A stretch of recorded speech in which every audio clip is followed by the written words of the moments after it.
Let's talk about this even further. We're going to be joined now here on Live Now with Kurt Volker, former U.S. ambassador to NATO and special envoy to Ukraine. And Ambassador Volker, thank you so much for being with us. You and I have talked several times during the course of this war. Can't believe it's coming on the 10-month anniversary in the next couple of days.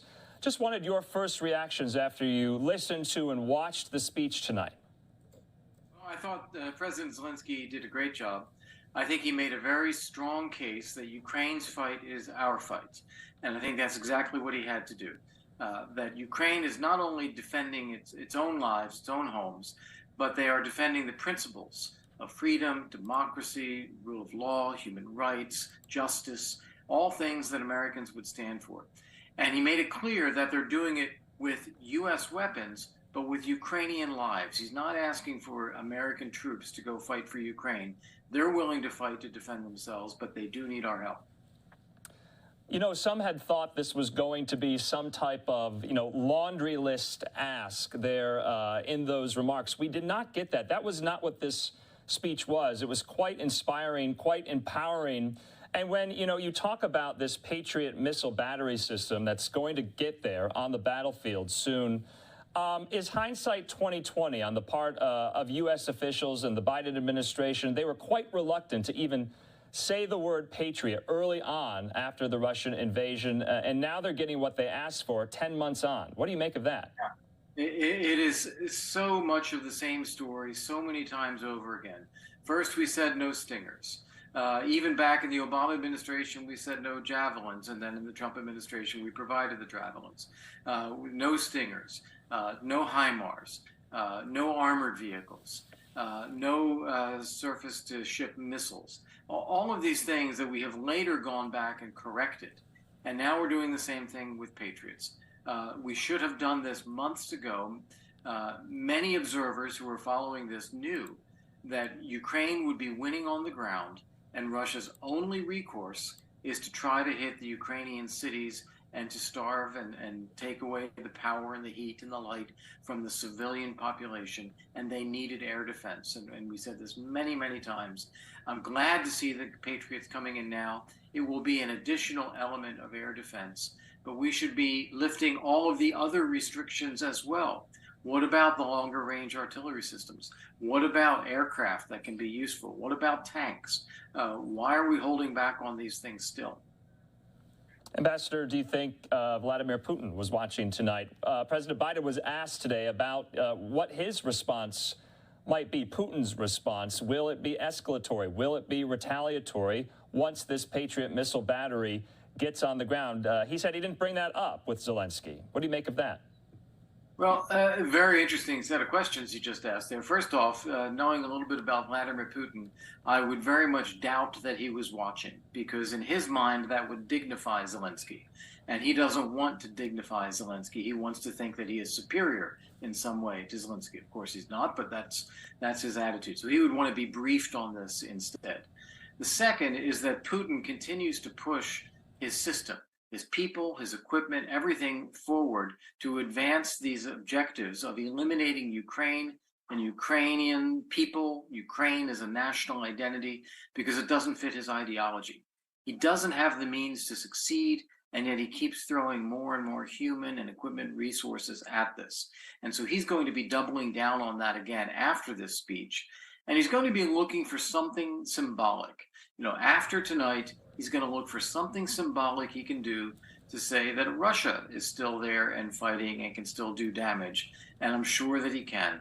Yeah. But at the end of the day, Ukraine will prevail, as President Zelenskyy said. Yeah, we were kind of treated to some news in the speech. He brought up Zelenskyy, this 10-point peace proposal. That's the first kind of, we've heard of something like this. He also mentioned the word summit, potentially in the winter months. Are you optimistic about this type of language? He and President Biden speaking about this. A lot of the questions were focused today about what would a just peace look like? What would an end to this war look like? Have we gotten any closer to that answer? Well, we're not closer to that accomplishment, but I think what President Zelenskyy is doing is very astute. He understands that there's a lot of pressure on him from the U.S., from other countries in Europe, say, oh, you should give away territory, you should negotiate, we want this war to go away. So he's taking that and reframing it to saying, okay, a just peace would be one where Russia pulls out its forces, it pays reparations to Ukraine for the damage that it has caused, and Russian war criminals face justice in some kind of international tribunal. And then there are security guarantees for Ukraine going forward. That would be a just peace. Very hard to argue with that. But by articulating it and saying, hey, I'm willing to negotiate, I'm willing to go there, these are the terms, I think he's taking off the table the pressure that would otherwise be on Ukraine about giving up territory or negotiating with Russia somehow. He knows full well Putin is not going to negotiate. Putin is not going to withdraw his forces. Putin is in this to win or die, and let's see how it works out for Putin. Yeah, just lastly, I was struck by Zelensky's political acumen as well. He's been studying up on domestic politics here stateside, no doubt, because that was, all over this speech. He's very keenly aware that Republicans will be in the House majority in the next few weeks, that this omnibus bill is still pending in the Senate. $45 billion worth of aid to Ukraine hasn't been signed off on just yet. That was peppered through the speech, and also the overture to American taxpayers, saying this is a good investment. This is not charity. This is worth it. I was struck by that. Yeah, no, I thought that he handled this very, very well. The first thing he did was speak to the American people, not to Democrats and Republicans. And I thought that was very astute. He knows who his audience is here. It's normal people. It's not people who are partisans in Washington. So he was speaking to them. The second thing is we have to distinguish between this omnibus bill, $1.7 trillion, and who knows what's in it, versus $45 billion in aid for Ukraine, where we know exactly what it's going toward. He was making the case for aid to Ukraine, and I think he did it very well. What happens with the omnibus bill as a whole, that's a question for U.S. domestic politics, driven by completely other factors. But let's not get Ukraine mixed up in that. Because there is a question at play, especially among some Republican critics, of having more of an accounting of this military weaponry, of this material, of this money. That's valid, right? Yeah, absolutely. I'm all in favor of that. I don't think there's anything to be ashamed of. I think we should be very clear in the Congress, in hearings, documentation, clear to the American people. What is it that we're doing? Where is that assistance going? How does it play out? And two of the things I don't think most people know. Most of the money appropriated for military assistance does not go to Ukraine as money. It goes to the Defense Department, which gives the money to the U.S. defense industries, which produce weapons, and the Americans keep the new ones, and some new ones and a lot of used ones go to Ukraine. So we're improving our own defense capabilities, we're improving our supply lines, and we're helping Ukraine all at the same time. Okay, just lastly, Ambassador, we're coming up on Christmas. We're coming up on 10 months since this war began. What happens now? Zelensky goes back to Ukraine. What are you expecting, if anything?